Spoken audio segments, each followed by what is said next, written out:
part of my professional life has been in smaller practice, I spent, let's say, 2 hours on going through HKSQM 1.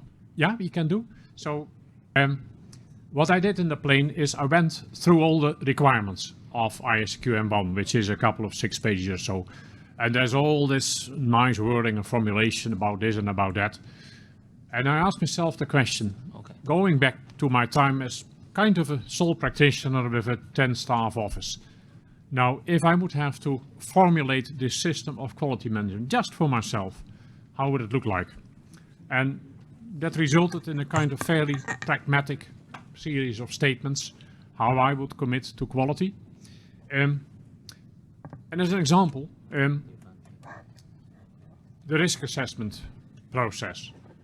That sounds, of course, very sophisticated. But in my small practice, if I would do the risk assessment, what would probably prevent me from achieving quality? I came to 4 key risks that I thought I should address in a system of quality management. And the first one is the self-review risk.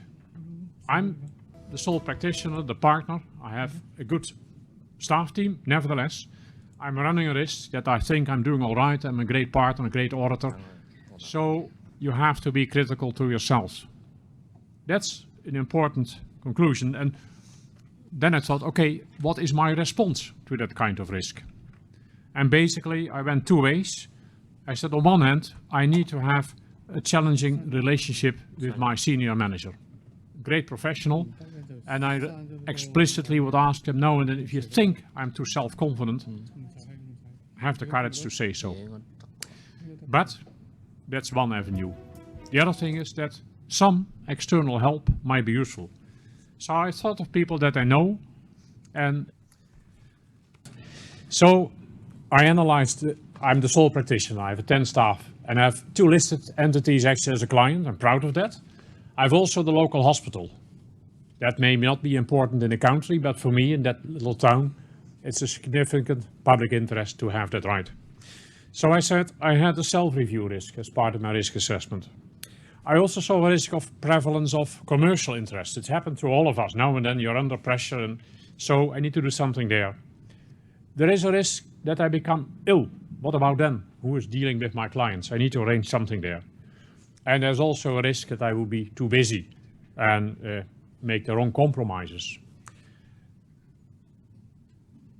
I came up with kind of 4 approaches to respond as responses to these risks. First is the mirror approach.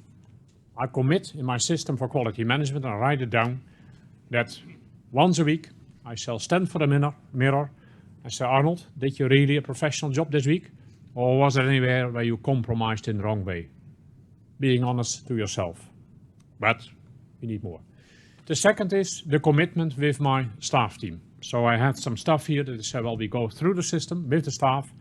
We'll have a session together with some drinks, because it's the end, all of them need to express the core values of my firm that I'm proud of. Number 3 is I thought of, I need somebody external to now and then to speak to, which that mirror is maybe not enough. And I thought of a retired partner of a medium-sized firm that has some understanding of smaller entities. And I approached him. I said, well, could I now and then talk to you? Can we have a commitment, maybe once a quarter? And you test me a bit out. You grill me a bit on how good is it going, your practice? Where are the risks? Did you make the wrong compromises? So another. And finally, for these 2 listed entities and the local hospital, I think I need an external quality reviewer. I don't have that in the firm. Can't ask that to my staff. And then I thought of a local competitor. Sometimes we are competing for the same new clients, but it's a good professional and I respect him a lot. So I went to him and said, well, look, I need per year 3 quality reviews.